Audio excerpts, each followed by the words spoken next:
you want to do a podcast? We make a darn good team. It always goes without a hitch. Let's head to Twitch and go start up the stream.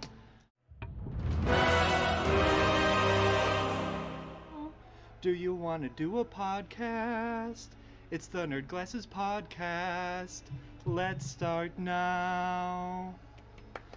Hi everyone and welcome to the Nerd Glasses Podcast. Come? Alright, I'll do my own bit for myself. Oh! Oh wait, no silence! We're doing it. Get off the road.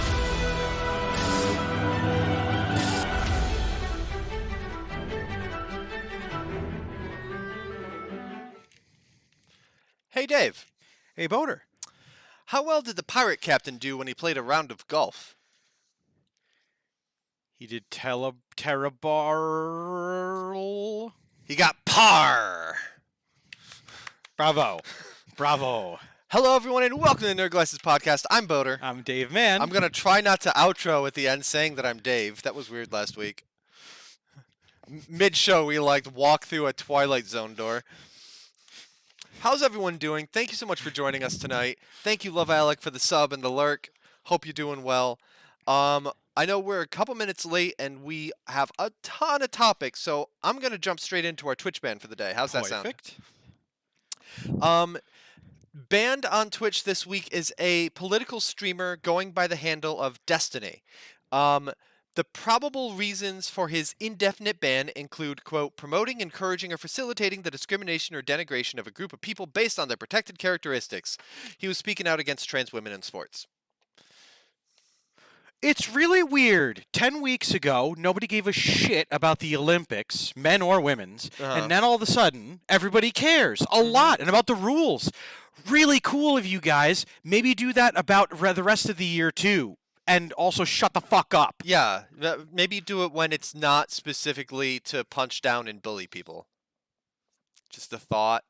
Another potential reason was that he had a white nationalist and banned streamer Nick Fuentes on his channel for a debate. It's regardless of your political views and how you are a bully, apparently. If you have someone on your stream who is banned by Twitch, expect a ban. We've seen that play out a ton of times before. They literally had to change a $1 million prize Call of Duty tournament because someone who broadcasts on Twitch was paired with Dr. Disrespect. They had to redo everything because that person knew they would be instantly removed the second Twitch heard his voice on their stream. Yeah. So, don't be a shit and don't have people banned by Twitch on your Twitch stream. That's what we've learned from our Twitch ban today. Moving right along, that's who's banned in the last 7 days. Dave, what do we have to look forward to in the next 7 days? Super stoked because we are covering 3 different bases, including a PlayStation VR game. I know, dust off the headset. This, coming out on the 31st, is Moss Book 2 in Nerd Division. This is coming out for the PlayStation VR. It is a couple years removed from the release of the original Moss game. I vaguely remember the name Moss. Yes. The big thing that, and I talked about this during the stream, was that your character, Quill, doesn't really talk, but they do use sign language for simple communications with the player because, really cool part of the gameplay, the character you play is aware that you, the player, is watching them and helping influence them. Okay. And they try to, work with you. This Book 2 of Moss specifically is about your adventure and defining yourself now that the big bad is defeated. As a hero and as a person. Kind of looks like a platformer, kind of like Lucky's Tale, where you are like a third-person floating perspective and you're moving a dude around. Is that? Yep. Cool. Yes. I haven't played Moss. I have played Lucky's Tale. I really enjoyed that and the versatility, like leaning around the corner that we saw a few seconds ago to see something. Yep. It's really cool. It's a neat aspect of VR that you wouldn't necessarily expect in the first place. I'm a big fan of it, and I'm really glad for the inclusivity of ASL in a major video game release. And it's just a great game. If you have a PlayStation VR headset, if you have a friend who has a PlayStation VR headset, highly recommend checking it out on the 31st. we're heading to a galaxy long ago and far, far away for the next one, because you've seen this before and you loved it, but you're going to love it even more as on the 5th, the LEGO Star Wars The Skywalker Saga slams onto Windows, Nintendo Switch, PlayStation 4 and 5, the Xbox, and the Xbox Series X and S. This is all of the 9 Skywalker Saga films/games from LEGO. And they already announced a bunch of DLC coming for the game. Packs including The Mandalorian Season 1, The Mandalorian Season 2, Solo: A Star Wars Story, Nice. The Bad Batch, fantastic addition. Awesome, yeah. Rogue One: A Star Wars Story. Hell yeah. And then something called the Trooper Pack, which if you know, you know. And if you don't know, Trooper Pack's usually pretty fun. Just saying. The thing that caught my attention about this one is there is a deluxe edition floating out there on the internet, and it's actually not all sold out. You could still get one as of press time today for retail. And it features a whole bevy of things, including all the DLC, but also an exclusive minifigure of Luke with blue milk. Nice. And so the interesting thing to me is that the original trilogy and prequel trilogy stuff, they would have had to redo in some spots because the original games for them, Lego Star Wars 1 and Lego Star Wars 2, were when Lego games weren't voiced. They were just like, like instead of, I am your father, it was holding up like a family portrait of like Anakin and Padme and pointing to like Padme's pregnant tummy and being like, you.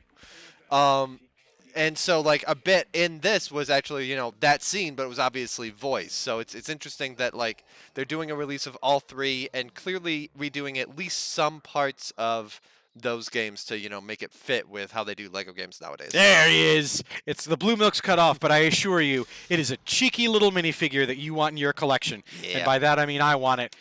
But the last time I bought a Lego game, I had to sell it. So I won't be buying the deluxe edition of that, hopefully warding off those fortunes. But we're moving on and up to a game that I'm super excited about, and I know you will probably ignore me playing it, but I'm excited anyway. MLB The Show 22, PlayStation 4, PlayStation 5. The Show still coming to the Xbox, Xbox One, Xbox Series X, and for the first time in the history of MLB The Show, a second year in a row, history being made, it is coming to the Switch. Ooh. Now, this is going to be the first MLB The Show on a Nintendo console. It also signals the death of a video game franchise that started in the late 70s. That's right. Hats off for a moment for RBI Baseball. Oh, wait, those games stopped being good about 14 years ago, so don't worry, ladies and gentlemen. The 7th inning stretch returns in modern graphics. A lot of fun. The cover athlete is the Phenom, the two-way both Grand Slam hitter and starting pitcher, Shohei Ohtani himself. And this year, as many of the MLB games that I have purchased and I'm really big fan of, they're making a deluxe cover of the game featuring him. The standard editions, of course, appearing on NerdVision, but this the deluxe edition was actually commissioned by a familiar artist, Takashi Okazaki. And the reason I say that name is, if you know, you know, and if you don't know, and you have seen Afro Samurai, then you have seen this person's work. All right. They've worked in the industry on many different things, but that being their biggest credit to their name. And I'm really excited for this one. I will be swinging for the fences, as it says, to buy the deluxe edition to show the support, both for the fact that this is one of the first non-American born, non-North American born cover athletes. Yep. That's and then true. also, the cover's pretty badass. I did get worried when they announced it, because it's literally him in like an anime style, but like awesome style, like very anime styled like thing. And I was like, oh no, they put the Japanese player in an anime thing. But then they were doing an interview. He was like, I really like anime. And it was like, okay, good. It was one of those things where they probably actually asked him, and he was like, "No, anime's good. No, I'm really fine with that." Like, I mean, I could have expected, like, they asked him, like, what sort of cool off-the-cuff, like, off-the-wall thing do you want? He was like, can I do an anime pose? They were like, yeah? What's anime? yeah, the executives, I don't know what an anime is, but make it. Yeah. I'm really looking forward to those next 7 days of games. And here's to the end of March, the start of April, and ever closer to May. Nice. Dave, while you're looking forward to those, I know you're looking forward to the show. What have you been playing? What do you anything that you've been playing or anything this past week? Overwatch. A lot of Overwatch. Yep, still in that. I will be in that as long as I can still put hashtag a better ABK and make sure that people know that you're not wanted here, Bobby Kotick. You're not welcome. And the workers that are continually doing these patches and things, it's awesome. It's so much fun to get to play with so many different people. Friday I had a great amount of success with having Steve rejoin and so many other folks, including another bigger streamer friend of ours, Kerps. She was able to play until 4 a.m. her time with us. Yeah. And so it's a lot of fun to have that to regather around and play us. And carry us. True. Very true. She did. She lifted the back. So I've been doing a lot of that. I did Wednesday when we did the Mario Kart League, and then we did some Overwatch. I left my PS5 controller here, and Thursday I was like, I'll stop in Friday. It'll be totally fine. And then all I wanted to do was play Elden Ring and couldn't. And I was like, this sucks so much because I could play Mario Kart. I could play all the other things like my PC, Valheim, all these things. Nope, just wanted to play and couldn't. Oh, no. But other than that, yeah, Overwatch. How about you, Boda? What have you been playing? Let me see here. Playing in my great Halo playthrough, I finished playing Halo 5. I started playing Infinite. Only played for like a day. It's I'm not sure how I'm feeling about it so far, just how much they're like changing with like some of the core mechanics and stuff. Like they were doing a lot of reimagining going into it, but it's like, does it make sense to do so on the final entry of another trilogy? Like, just do that, like, do your stuff in a side one or start a new trilogy with all that. We'll see. I've only played it for a few hours, so I do need to get back into it. My BattleTech addiction is acting up, so Nice. watching nothing particularly new. I keep on saying with Steph that we need to sit down and watch Neon Genesis Evangelion, but we haven't actually gotten to it. And then last week I forgot to show it because we were so busy, but last week I picked up a couple of books, one of which was The Kaiju Preservation Society by John Scalzi that came out in early March. I know you picked it up as well. I'm not going to say too much, but I read that book in 36 hours. It was great. Nice. Really enjoyed it. In the afterword, he says that he was writing kind of like a big, dark book, and just everything was going wrong with trying to get it written. At one point, an entire day's worth of work was done, and he was just like, you know what? I'm not going to write this now. Hey, here's an idea. And just basically like put out the manuscript for Kaiju in about a month. He was under Very contract for the nice. other book, but the publisher, Tor, was, he's like reached out to them. It's like, so that's going to be a while coming, but I have another idea. And they were like, that sounds awesome. Hook us up. I mean, thankfully he's with Tor, which has a pretty good track record. Uh-huh. Instead Well, of like, it was also like he was writing this dark book during 2020. And it was like, that's not the book we need right now. This is the book we need. And I totally agree. I'm really excited for it. The title alone, of course, got my attention. Surprise, surprise, if you've watched anything I do. Yeah. But I'm really looking forward to getting into a headspace to being able to sit down and read and all that. So thank you for the referral. And I'm looking forward to cracking into it soon. Absolutely. That's what I've got for entertainment I've been consuming.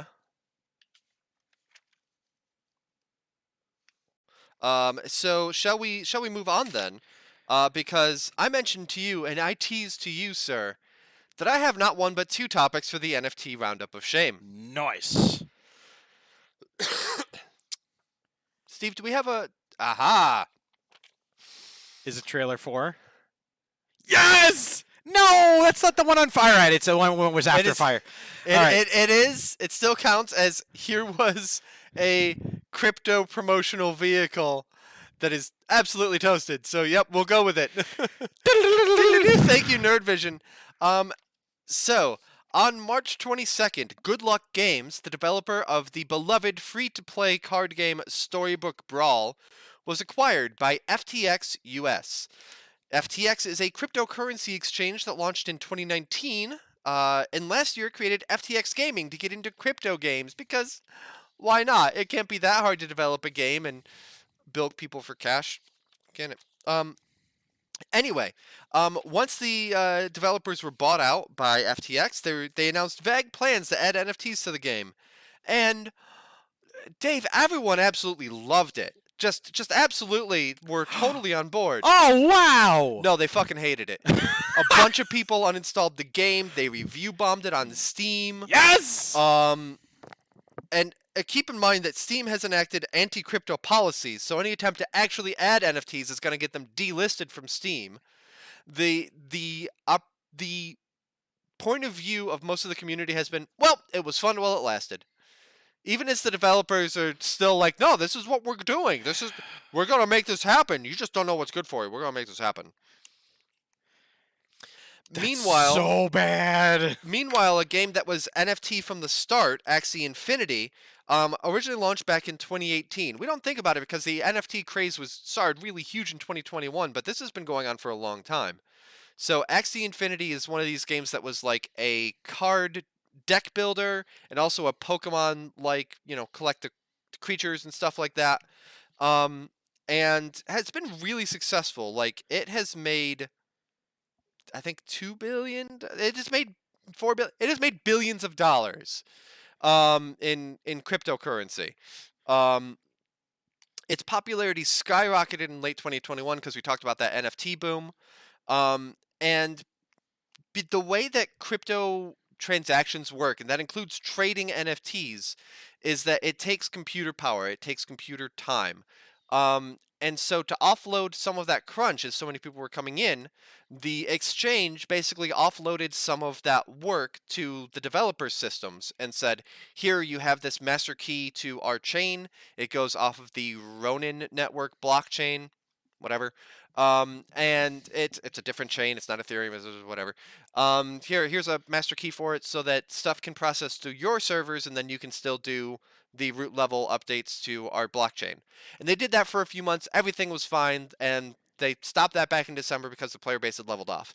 The thing is, that access still existed, and a hacker used that backdoor access to steal $600 million worth of cryptocurrency. In response, the price of the Ronin network's own native currency dropped by more than 25%. Now, in this kind of thing, a lot of times people do get their crypto back, but it's just like, gee, this thing could have been prevented if you had regulation. Like, security, which is touted as this big thing, doesn't scale. It's just, oh, look, this thing got big and popular. And you know what that means? There will be more people looking to break it. It's like the whole thing, like way back in the early 2000s. Macs don't get viruses. Yeah, because they have a 1.5% install base. No one's going to bother. And now it's like, look at all the people getting into crypto. There's some bank there. But not FDIC insured bank. So let's go for it. So dumb. A game developer friend of mine posted that second one, and I was like, yeah, this is the gift that keeps on giving for content. It's great. So you may know the company Krafton. They are the overarching owners. You said you had something to bring for NFT Roundup as PUBG. well. Yeah. I read this story, and I read it a couple times, and I just thought to myself, PUBG's like eighth in line to anything. Why are you trying to like draw some controversy? Just so they've joined the Solana blockchain, which is Ethereum competitor. Yeah. And they've joined with Solana Labs, and they're going to be making some NFT games. And NFT-based entertainment and media and things like that. The day they announced it, their stonks fell a noticeable amount. Not to say any different than any other day for the company that owns PUBG when they make the press conferences. Because when you make your game go free to play, there's some people that are going to get interested, but there's a lot of people that are going to get out from it, or at least they're going to short you. To ride that wave, as the riches say, not like us, the poors here on Nerd Glasses. Don't need none of that FUD. But I fucking hate myself. Crafton, I don't know what you're doing. Could you fix PUBG on the consoles, please? That's all I want. Could you? They're not gonna do something to help people. They're gonna do something to help their wallets. Jeez, what's wrong with you? Okay. So that has been the NFT Roundup. 3 different topics brought to you because it's just really funny to see people shoot themselves in the foot this repetitively. So I did a thing when I was taking my notes for Nerd Glasses, in that I left all my notebooks at home, so instead I'm using my old sketch pad. But what made me laugh was, and I'm gonna show this on camera because it's fun.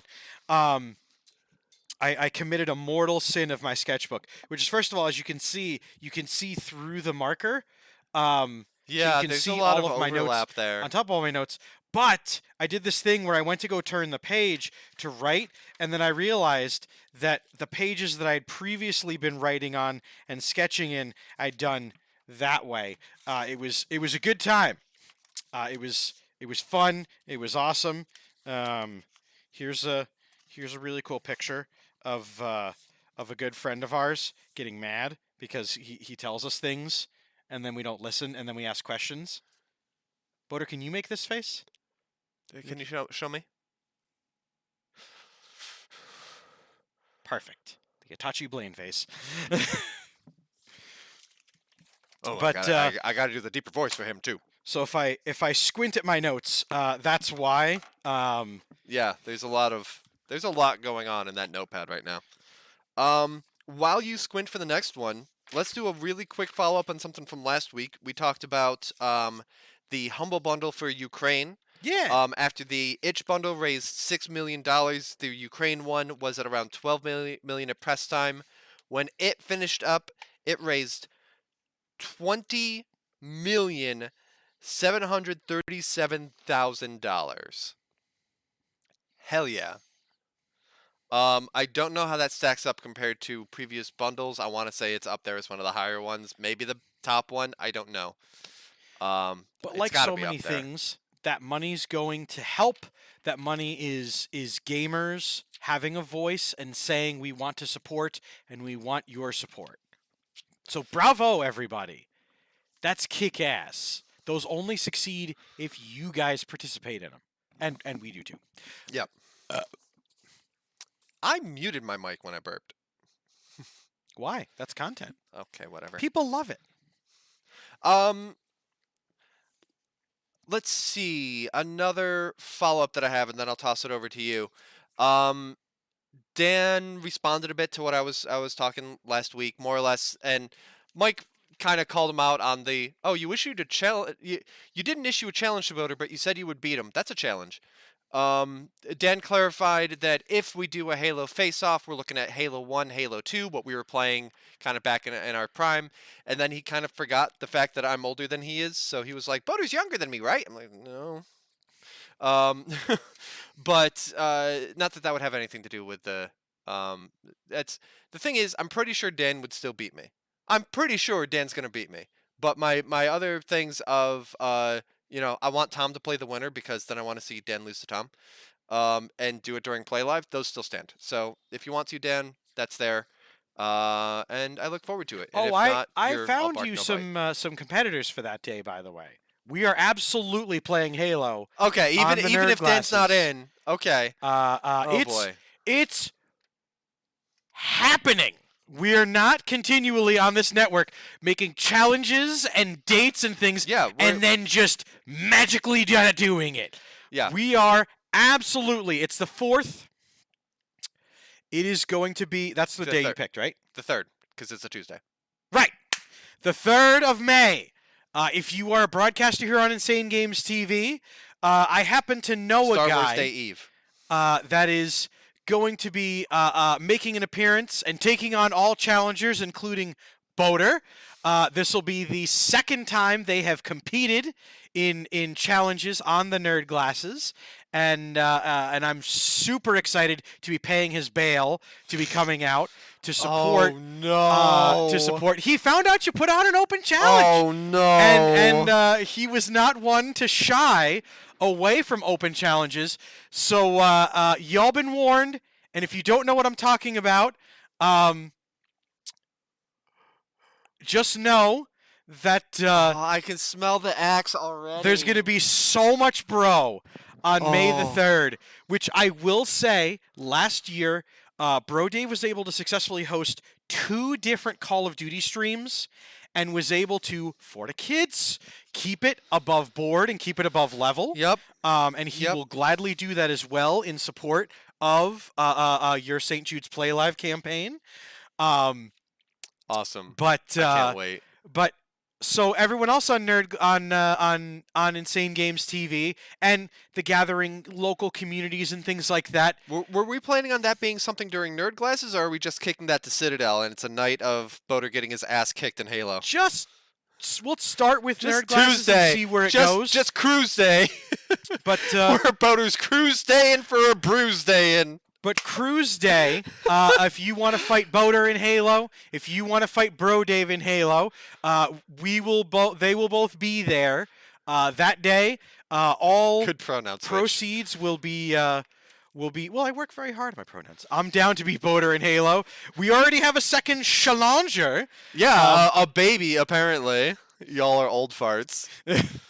Sorry, I'll the beat a day baby. Bring Steve it. came in again. The day Steve came into the studio and was like, "Guys, it's my birthday this week," and we were like, "Oh, cool! How old are you?" Telling? And this was a couple of years ago at this point. But he goes like 21, and all of us literally immediately started yelling, "You're not 21 yet! You're so young!" Oh my God. He is 21 years of age or older now, Yeah. so do not worry.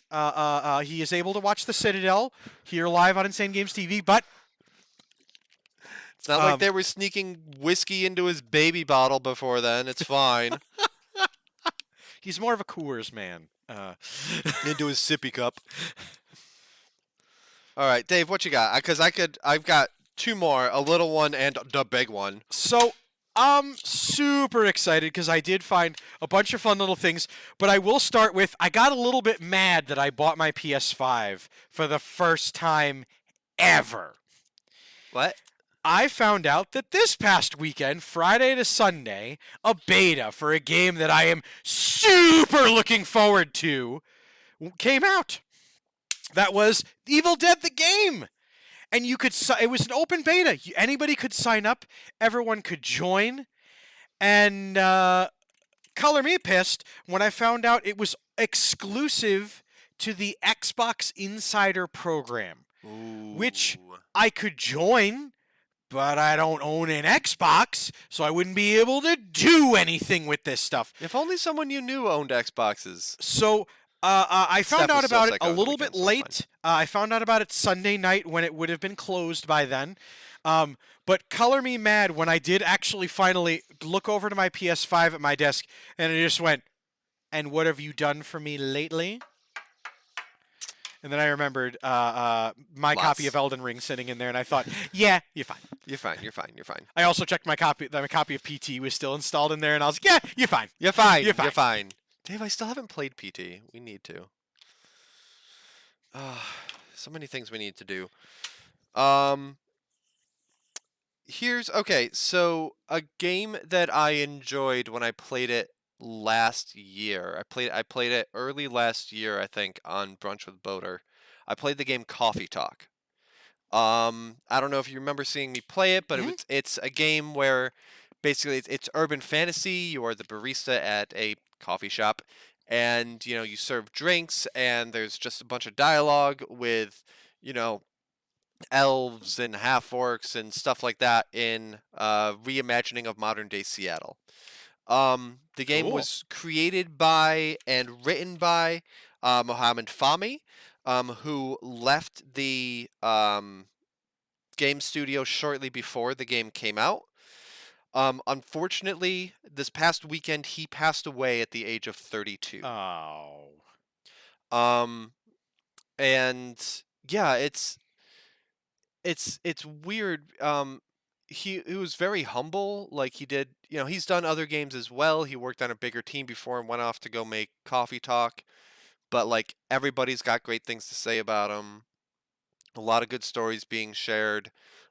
Just kind of a giant of the Indonesian game scene. And Indonesian? I am 90% sure that that's correct. I apologize if it's the other 10%. He, as far as I know, has not been involved with the production of Coffee Talk 2, which comes out later this year. However, he was making his own game, After Love EP, that was originally planned for release this summer. And since it was more or less a solo effort, now we don't know. So, that might end up being picked up, but, his estate might, sell off the rights to complete it to the studio that he made with Coffee Talk, or who knows. But for now, we mourn the passing of a legend. And I wanted to do that one there because I didn't want to end the show with that. I will at some point, speaking of unfortunate news, I will definitely at some point in some form do a little bit of a Foo Fighters set list on Rocksmith. Oh, yeah. It's not a big topic for Nerd Glasses, being our content and everything. But still, it's something that, was impactful. For Yeah. myself and many people Yeah, around. absolutely. So I did appreciate that a couple people, knowing my fandom of Foo Fighters, reached out to me with the news, and my wife, ironically enough, attempted to tenderly break it to me after already being told about it, and I really appreciated it. Dave, I need you to sit down. I have some news. Yeah, but rest in peace. You were the only guy that could play drums for Dave Grohl, man. Right? Right? Yeah, imagine being a drummer and then going to be like a frontman and be like, all right, I know drummers. I got to find the right guy. You're it. That does say something. I never thought about that. That says something. So there's someone who's very close to completing a very nerdy thing, and I'm very excited for them. Oh my God, please tell me. A Reddit user by the name of Galdius just recently confirmed that they had purchased a copy of Barbie Groom and Glam Pops. I'm sorry, David. When you started this story, nowhere in any of my expectations did I expect Barbie to factor in. When you're like choosing from the dialogue tree of where could this go? Yep.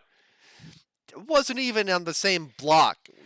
Well, there's a reason why specifically Barbie Groom and Glam Pups is such a big deal, because it was a North American only release, more specifically Canada only. And so if you didn't get that game retail through a retailer in Canada or things like that, at the time when it came out for the 3DS, you just didn't have it. Okay. So they recently confirmed that they had gotten a sealed copy for $1,600. Oh my God. And we're very nearly to completed having every single physical 3DS copy. Hold up. Every single copy of that game? No, every single physical release for the 3DS. Okay. A copy of every physical Barbie. No, not Barbie release. 3DS all 3DS games. Period. Okay. There is a cloud on the horizon, and I will give my blessings and much positive energy towards, because the game Andro Dunus 2 is going to be the last physical game to come out for the 3DS. Its release date is slated for 2022. It is once again only going to be a North American release. Good luck. getting a copy of that for a reasonable number. So he's trying to get every single game for 3DS? Yes. Okay. It reminds me of when I watched the YouTube video of the guy trying to get the the Japanese McDonald's training game for the Nintendo DS. And just everything it went through, the community went through trying to find a game and stream it and stuff like that. It's wild. That's awesome. We talk a lot here on the network. We are a proud people, but there is something if you're a subscriber here you can do, and that's !bald! And it's a proud thing that we have here as a good rib on each other and things like that. But Morrison Gamer on Reddit or Akira JKGR on Twitter fixed performance issues on the recent Final Fantasy, Stranger of Paradise, Final Fantasy Origin by removing. Wow, just go ahead and have a Kingdom Hearts title while you're at it. Oh yeah. By removing intense particles because they were causing a lot of problems on the game, namely making every single character in the game wicked bald, and it was really funny to look at these fixes and patches. They also, apparently one of the characters was wearing and I'm going to say, just for the purpose of a visual, a Cruella de Vil style long flowing fur coat. Yep. And anytime that would appear in game, the game would grind to a halt pixel-wise because there was so much going on the screen. And they managed to also shave that coat bald. Everybody's feeling a little bit better, and I was really excited when I saw the title of that article that I was searching around for. It's weird how stuff can interact. In the original, at least on the Xbox 360 release of Mass Effect 3, and if there was like mist or something, particularly when you're in what's his name? The Prothean's room. Oh god, I can't think of his name. But anyway, it's like misty and stuff like that. And so if you have especially like a femshep with more hair, the hair would be translucent, but you could see the outline of her scalp. It was just really, really weird.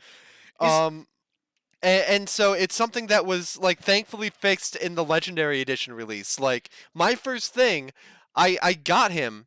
I want to say it starts with a J, but I can't think of its freaking name. I keep on thinking Jal, but that's from Mass Effect Andromeda. Anyway, I get him, and I'm like, I'm gonna go to his cargo bay, and we're gonna see how the hair looks. And it was fine. That's one of the things I do like about gaming a lot, to see how games fix it live. Yeah. Because the game's literally like, here, this is what we're doing right now. But I can see through the person's head, nope, it's fine. Yeah. Or like, I really like your depth of field, but it kind of messes up around these. It's fine. Or you get so many of those, like, I'm reminded of the Gary's mod thing, and I know someone did this intentional, but just I have special eyes. Like, so many games that do that where they just rip the face inside out and make the eyes big or the mouth small. Yeah. Things like that. Render fixes in games are beautiful. So Dave, I tabled a topic last week that I am now forced to catch everyone up on because, it is beautiful. So last week, a lot of videos were taken down from YouTube that had Destiny 2 soundtrack stuff in it, including on Bungie's own YouTube channels. They said at the time, these actions are not being taken at the request of Bungie or our partners. They didn't say anything for days after that. Just a whole bunch of community videos. And like, it's a live service game. It's the kind of thing that lives and dies on community involvement. So they need the community to be able to do this kind of thing. And just all of a sudden, someone was claiming a ton of stuff with the soundtrack in it. Well, now the videos are back up, and Bungie is filing a lawsuit against the perpetrators. I have a full page here. I'm going to try to go through it without too many tangents, but if you have something to say, please interrupt and pipe in. Again, I'm glad. In so doing, it's firing shots at YouTube's implementation of the DMCA, and also using the suit to force Google to release identifying information about the defendants, which so far they haven't done. They've just like, yeah, we've taken action against that and whatever, but it's like, no, we want to know who they are. Quote, Bungie had to devote significant internal resources to addressing it and helping its players restore their videos and channels, an effort complicated by the fact that while YouTube has a forum that allows anyone to claim to represent a copyright holder and issue copyright strikes, it has no dedicated mechanism for copyright holders who are being impersonated to let YouTube know about DMCA fraud. As detailed below, that means that Bungie had to work through several layers of YouTube contacts before it could adequately communicate and begin addressing the problem. It was days of like email tag and out of office responses, and then finally they just got like a response from YouTube that was like, yeah, we reversed the takedowns, we removed the copyright strikes, and we've taken action against the offending accounts. Bungie is filing lawsuit because, in their words, they were caused, quote, nearly incalculable damage, and later in their statement, significant reputational and economic damage. I made some guesses last week that I put in the Discord about why this might have happened in the first place. I thought maybe it was like a remix that was that was copyrighted and it was going off of that. The current leading theory is that in early March, there were a few accounts that had uploaded just video game soundtracks. Like, that's a thing. People will upload video game soundtracks, whatever. But because it didn't have any player-made content in it, Bungie had looked at them and been like, that is just our stuff. You haven't done anything to change it. You haven't put your own footage in there, your own gameplay, whatever. That's just our stuff. We're going to take that down. We're going to do a DMCA takedown. And it's assumed that these people who got these takedowns for hosting the soundtrack then went and created more Google accounts to fraudulently claim the soundtrack and get a bunch of stuff taken down. It's so petty, it sounds like the internet. Yeah, it fits. I did something and I got in trouble, so now I'm going to make more trouble for more people. Yeah. The last thing that I'm going to do, I'm actually going to quote from Torrent Freak here, which I originally read this on Kotaku. They got it from Torrent Freak and so forth, and they linked to the PDF of the suit. I can't sum it up any more than this. Bungie is piling on with a number of claims, including that the defendants sent fraudulent DMCA notices containing knowing and material misrepresentations in violation of actual code, law, etc., for which it is entitled to damages. By referencing Bungie Inc. in the notices, the defendants stand accused of breaching Bungie trademarks with intent to deceive. And by removing the videos from YouTube, which contained copyrighted Bungie content, the defendants infringed the company's right to authorize the public display and performance of its copyrighted works under law, code, etc., exclusive rights and copyrighted works. Quote from the suit, as such, Bungie is entitled to damages and injunctive relief, including enhanced statutory damages of $150,000 for each fraudulent takedown notice that willfully infringed Bungie's copyrights. Oh, God! Oh, God! People! DMCA takedowns are so extensive!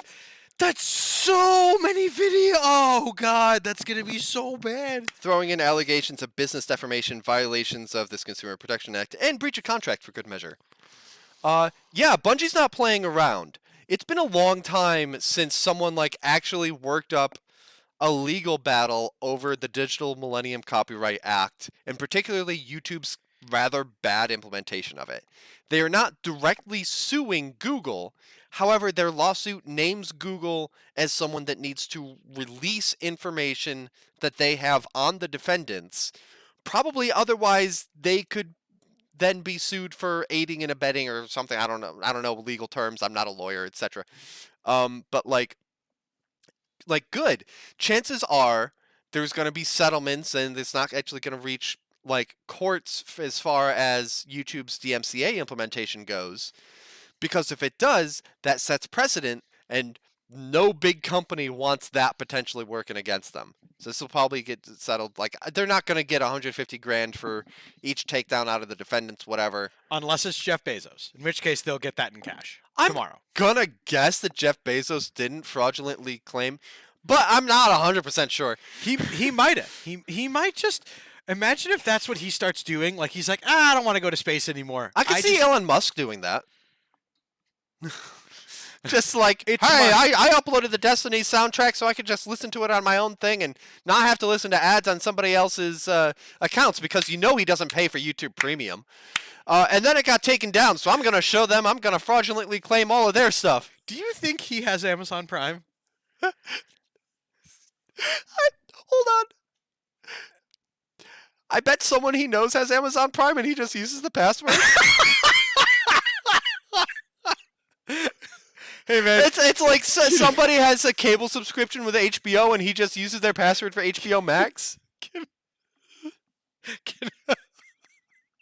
He pays probably for their electricity. He pays for their rent. All these things. He's like, listen, I just want your Netflix, your Amazon Prime account. Oh God. Oh God, yes. That'll be so good. Oh. Oh.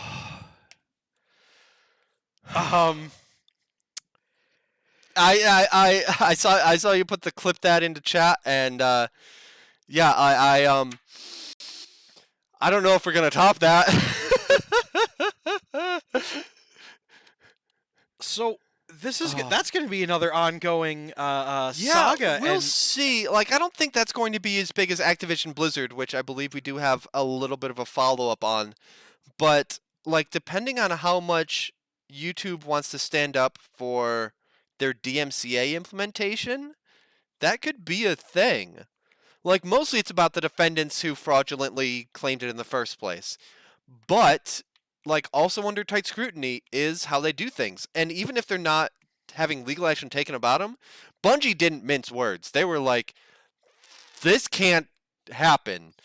This is garbage. Be better, YouTube. Okay. Do you want to hit that Activision Blizzard as long as we mentioned it? I'd be glad to. Gavel came down, and something we had talked at length about, unfortunately, is starting to happen, where the waters are starting to muddy on a lot of these cases. Fortunately, though, a settlement was reached, and employees of Activision Blizzard King will be able to start applying for part of an $18 million settlement.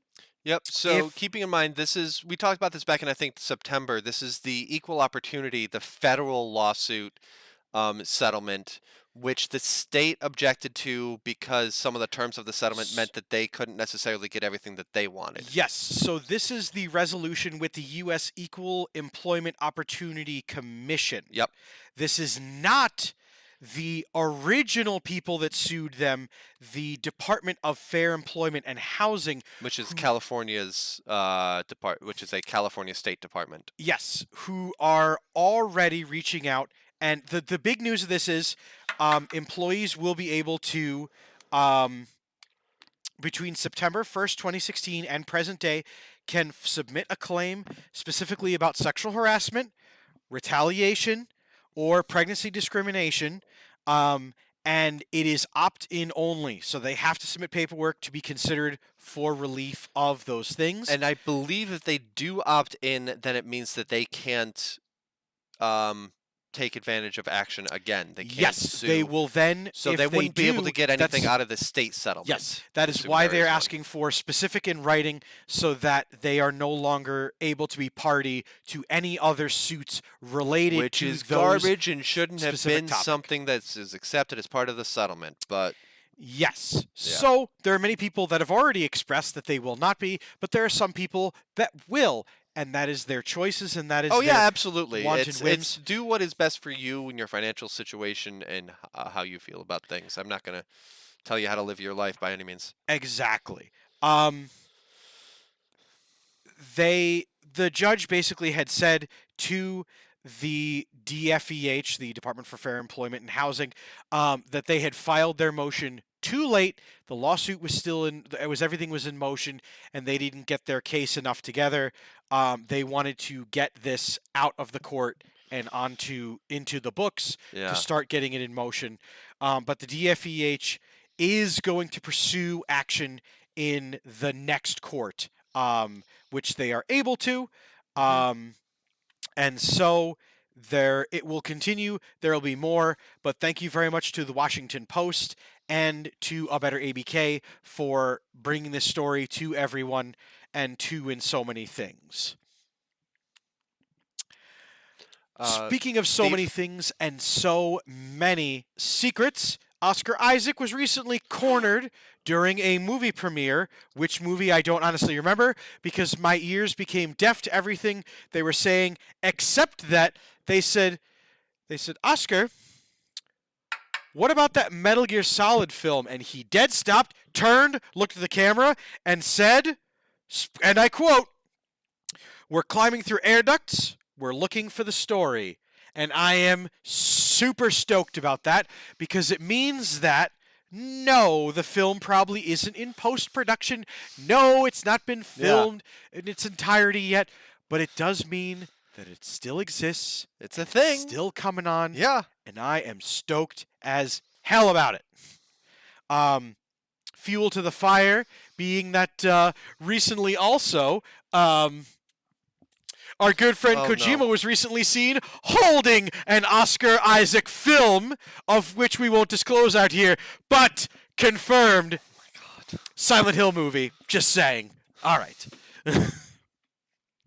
Are you done? Never. Never once in my life have I ever been done with anything. But I will move on to some more funny news, which is I recently watched on Sunday our good friend Anti-Klaus Prime playing Ghostwire Tokyo, and I was really excited because that game looks really cool, Boater. It's really fun. You know what's even more fun about it? The shopkeeper is a magical cat. Ooh. A magical house cat with a hat, and it talks, and it was amazing, and I love it, and I might just get the game just for that specifically. But Tango Gameworks, the creators of Ghostwire Tokyo, with all of the positive press that they're getting and all the news that's going on around them, they did recently tell Famitsu, I'd say Famitsu, that they are developing, quote, a new IP, and, quote, it is the complete opposite of Ghostwire Tokyo. So it is not, they clarified a little bit that it is not going to be this grand story about death and dying and all these things. It's going to be potentially lighter and maybe smaller in scope. But I'm really excited about that. Tango Gameworks, fantastic work on Ghostwire Tokyo. It's a lot of fun to watch, and I'm really stoked that Anti-Klaus Prime was able to bring it to us. God, what a great year of gaming for all of us. Yeah. Developers are able to be successful. There's so many. We're at that magical point where there's so many platforms out at this point that studios large and small can all get in and achieve and do these things. I mean, like on one thing, there's consolidation, and there's really bad consolidation, but there's still, as stuff consolidates up here, there is still a lot more like smaller entry-level stuff still existing. Like you talk about the increased need of resources for making a big budget AAA game, but meanwhile Coffee Talk was almost a one-person thing. You know, Stardew Valley. Yeah, Stardew Valley. Wandering Village is a team of maybe a dozen, like that kind of thing. So like absolutely, it's great to see.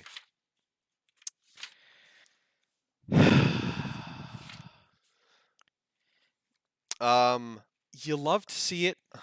You hate to hear about it. But Gran Turismo 7 once again made big news. By the way, after all these controversies about microtransactions and things like that, it was still the biggest PlayStation 5 title. Oh, by the way. Absolutely. I will be right back. I think there's some confusion as far as the guest that I'm having on the Citadel. I need to go run really quick, but why don't you start telling people, giving people a little bit of background on the GT7 Gran Turismo 7 right had recently released a press release defending their actions, and in doing so, talking about what was going on with the game and all those things there, and people were furious. Never mind, I'm good. The game really didn't, and the developers really didn't give a lot of value to the player base, didn't really respect the player base in what they were doing. they really did an EA in so much as by decreasing the value of certain things and it just falsely inflating things, promoting microtransactions and such. When he said didn't EA, that is 100% accurate. Yeah, because the game was really heavily weighted towards what you spend on microtransactions rather than what you earn in game. EA's not nearly as bad about it as they once were, but they were so bad about it at one point that sorry, just like Kleenex and Xerox, your name belongs to the action now. Just like shitting your pants is called a codic. What else can I help you with?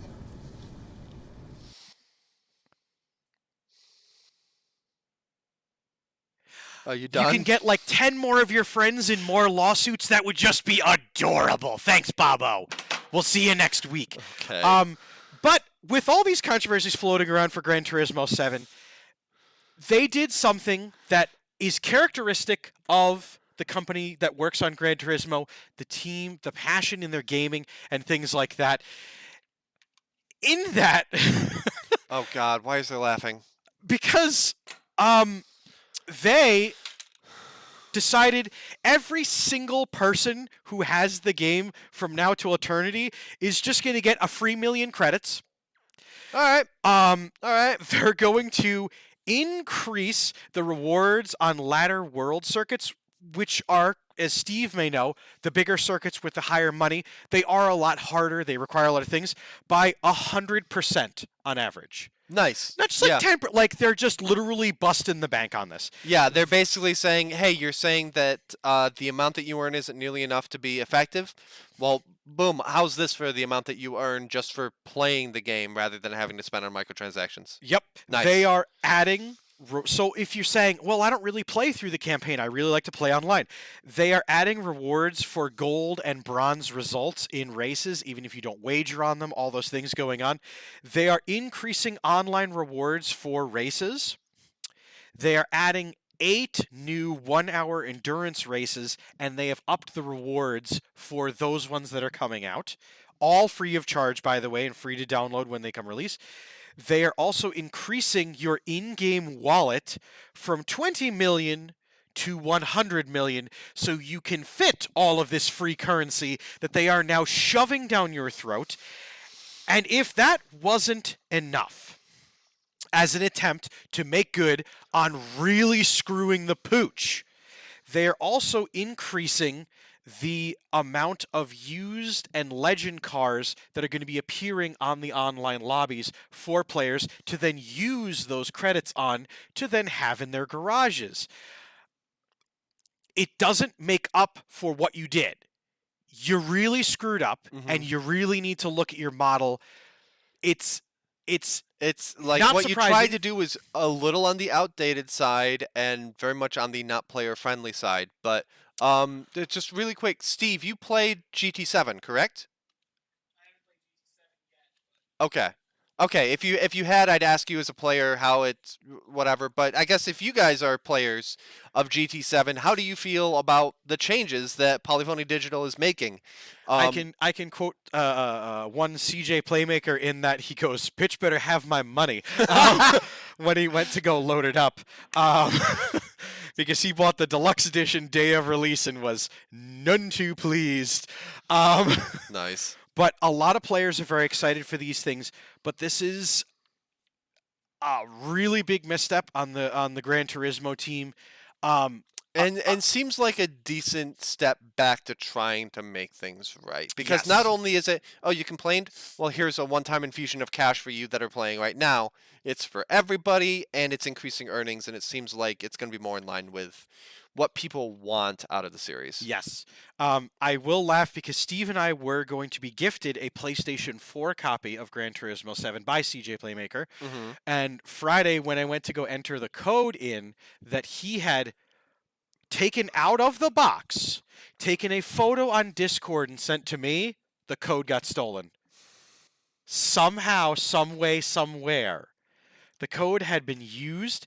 I am going to try after we go offline to try it on a PlayStation 4 because I was on my 5 and maybe there was a compatibility issue there. Yeah, Sony didn't really handle that the smoothest. And they're still not handling it smoothly. They're just, you know when you just hear the cars scraping together and you hear that voice going, "You're good, you're good, you're good," and it's just over top of it. Sony will get there eventually.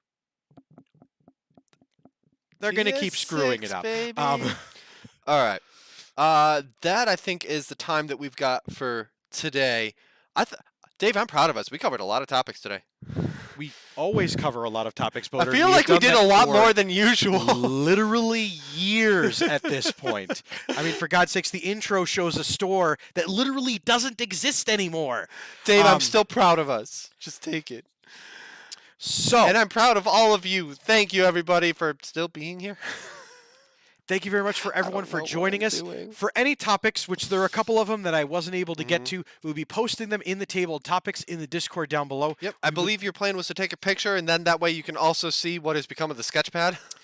We will also love for you to continue to be a part of the conversations and things like that. Hit that follow button. Join us here on the network. Join in the streams.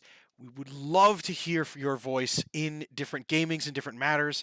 And as always, to everyone, thank you, especially to everyone who sent us some stories about the PlayStation online network changes. Yes, which that were announced today. Really wanted to sit on till next week to see what changes about that, if anything. Yeah, it feels like the kind of thing that there might be a few changes from what they initially announced and the reactions to it. So we'll be talking about that next week.